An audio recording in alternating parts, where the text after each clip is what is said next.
Tout au sud du Japon, nous suivons deux hamas, deux femmes de la mer.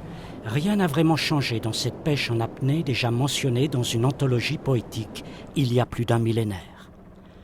Sauf que les hamas vieillissent et leur tradition risque de disparaître. L'une a 75 ans, l'autre 66 ans. Une bouée indique l'endroit où elle plonge. Eiko Sawabe descend jusqu'à une douzaine de mètres de profondeur. Lorsqu'elle était plus jeune, elle plongeait jusqu'à 80 fois de suite.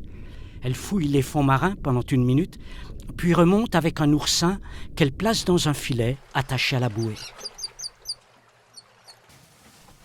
Sur le bateau, l'on secoue les filets pour briser les piquants des oursins.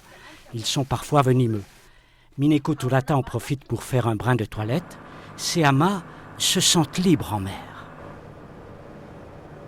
De retour au port, il y a des responsabilités. Il faut ouvrir les oursins. Les parties comestibles sont les glandes sexuelles. Pour y avoir accès, on retire l'appareil masticateur et digestif. Au Japon, on consomme les oursins en sashimi, cru. Avec ses 52 ans de plongée, Eiko Sawabe ne se lasse jamais.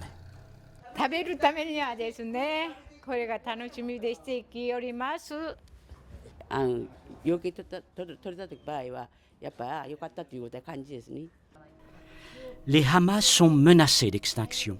Leur moyenne d'âge est de 60 ans. Pour les protéger, le Japon veut inscrire leur tradition au patrimoine mondial de l'UNESCO. Protéger les hamas, c'est maintenir une pêche respectueuse des équilibres marins parce qu'elles plongent en apnée, elles ne peuvent pas prendre beaucoup d'oursins, victimes, eux, du réchauffement climatique. Aujourd'hui, Eiko Sawabe ne peut plus vivre de sa pêche. Elle vend sa récolte à un grossiste pour des clopinettes.